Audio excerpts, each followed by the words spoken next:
Balik na kami sa Manila, mga kuya at ate. Ito, patingin nga niya, As. Ito, mga bili namin ng mga pasalubong. Uwi na kami Manila. Hong Kong, nasa Hong Kong airport kami. Ang problema dito sa Hong Kong, sobrang laking airport. Yung gate nila hanggang 530. Yung flight namin 7:30. To be announced daw yung gate kung saan kami maka-depart. Tingnan mo yung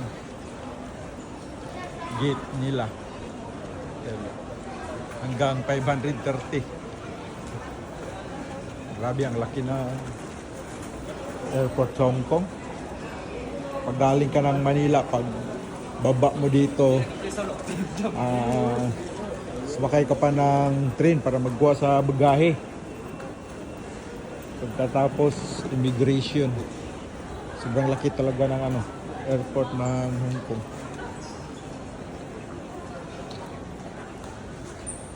So bye bye muna mga kuya at ate. Thank you for watching.